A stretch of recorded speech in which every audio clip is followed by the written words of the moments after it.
Hello friends, welcome back to my YouTube channel stock market ज्ञान। इस video में हम बात करने वाले हैं बजाज हाउसिंग फाइनेंस के बारे में। जिन भी लोगों के पास बजाज हाउसिंग फाइनेंस के शेयर्स हैं उनके लिए ये वीडियो बहुत ज़्यादा इंपॉर्टेंट होने वाली है, क्योंकि इस वीडियो के थ्रू मैं आपको कुछ ऐसी इन्फॉर्मेशन शेयर करूँगा जो कि डायरेक्टली स्टॉक के प्राइस पर इम्पैक्ट कर सकती हैं और अभी तक करते हुए आई हैं। तो वो क्या कुछ चीज़ें हैं वो हम इस वीडियो में डिस्कस करेंगे, और यहाँ से क्या कुछ लग रहा है इस स्टॉक के बारे में वो भी हम इस वीडियो में रिपोर्ट्स के थ्रू डिस्कस करने वाले हैं। वीडियो के एंड में दो ऐसे स्टॉक भी आपको बताऊंगा जो कि आपको कॉर्पोरेट एक्शन देने वाले हैं, और एक अच्छा कॉर्पोरेट एक्शन उनमें आपको देखने को मिलेगा। तो वीडियो के एंड तक आप जरूर देखिए, चैनल को सब्सक्राइब जरूर कर लीजिएगा। ऐसी कंटेंट जो है वो आपके लिए मैं डेली लाता रहूँगा। बात करते हैं बजाज हाउसिंग फाइनेंस के स्टॉक के प्राइस के बारे में, जो कि हमें फ्राइडे के दिन देखने को मिला था। इसमें आपको गिरावट देखने को मिली थी लगभग 5.5% की। शेयर लगभग 124-125 की रेंज में आपको ट्रेड करते हुए नज़र आया। 132 रुपये का हाई था 132 का, और क्लोजिंग कितने पे हुई है? 124 रुपये के आसपास। क्या रीज़न था इसका? इसके पीछे का रीज़न था कि इनका जो लॉक इन है 1 ईयर वाला वो अब ख़त्म हो चुका है। जब भी कोई भी कंपनी आईपीओ के थ्रू मार्केट में आती है, धीरे धीरे करके 3 मंथ 6 मंथ और फिर आपको यहाँ पर 12 मंथ्स का जो लॉक इन होता है, जो HNIs होते हैं, जो बड़े बड़े इंस्टीट्यूशनल इन्वेस्टर्स होते हैं, उनका अगर आप देखोगे तो जो एक बार में राइट होता है सेल करने का वो नहीं दिया जाता है।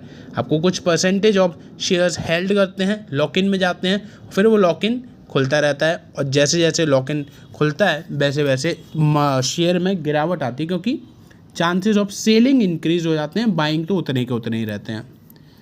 पिछले 5 दिनों में 3.2% का नेगेटिव है, जबकि एक दिन में आपको 5.5 के आसपास।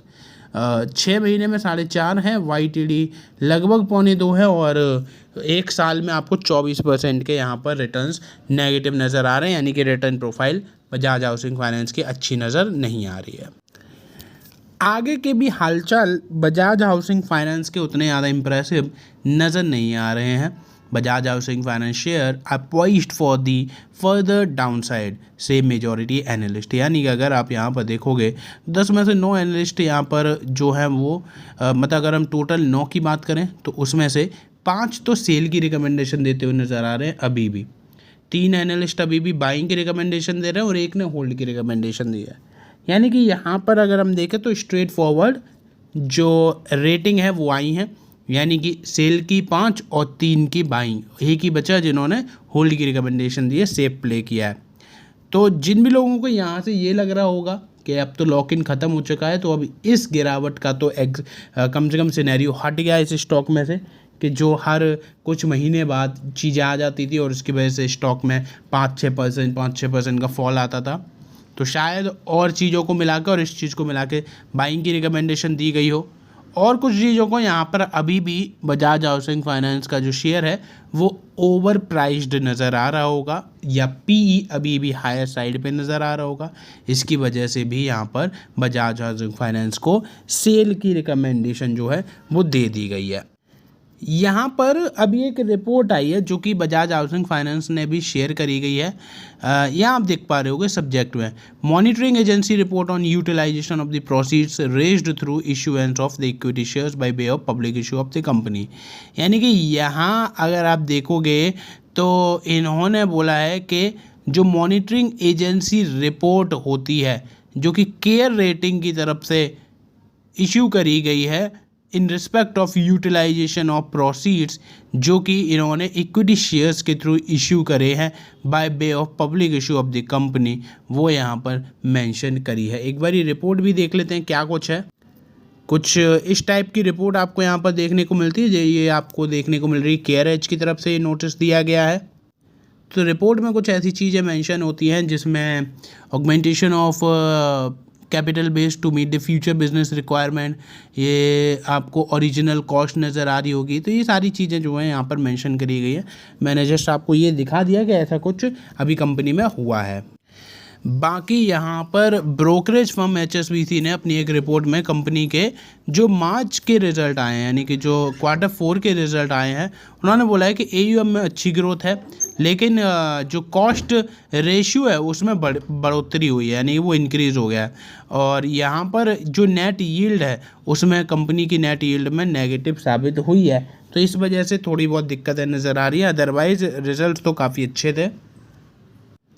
यहाँ आप कंपैरिजन देख भी पा रहे होगे, मैंने Q3 और Q4 के रिज़ल्ट को आपके साथ एक साथ रखा है, जिसमें टोटल इनकम में ग्रोथ देखने को मिल रही है, टोटल एक्सपेंसेस में ग्रोथ है, जो कि अच्छी बात नहीं होती है। हाँ, ये आप देखो ना कि दिसंबर 2024 में टोटल एक्सपेंसेस 16% से ग्रो करे थे और मार्च में केवल 7-8%, तो ये भी अच्छी चीज़ निकल कर आएगी, कम किया उन्होंने एक्सपेंसेस को। EBIT यहाँ पर ग्रोथ है 1.87.35 पहले देखने को मिल रही थी। प्रॉफिट आफ्टर टैक्स आप देख पा रहे हो 7% की ग्रोथ है, पहले तो ग्रोथ ही नहीं थी, तो ये चीज़ें अच्छी नज़र आ रही हैं।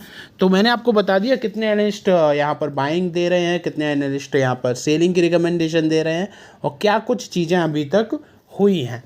अब बात कर लेते हैं यहाँ पर दो ऐसे स्टॉक के बारे में जो कि आपको कॉर्पोरेट एक्शन दिखाएंगे। ये आप यहाँ पर देख पा रहे होगे, ET नाउ की रिपोर्ट है, 1:10 stock split announced, first ever corporate action, record date fixed. जो स्टॉक की यहाँ पर बात की जा रही है उसमें पहला कॉर्पोरेट एक्शन देखने को मिल रहा है और वो भी स्प्लिट है, वो भी बड़े रेशियो में 1:10 में, और यहाँ पर रिकॉर्ड डेट भी रख दी गई है।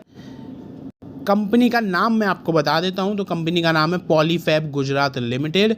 मार्केट कैपिटलाइजेशन 389 करोड़ ही है, यानी कि एक स्मॉल कैप कंपनी है और कंपनी ने यहाँ पर जो रेशियो है 1:10 के हिसाब से स्प्लिट अनाउंस कर दिया है।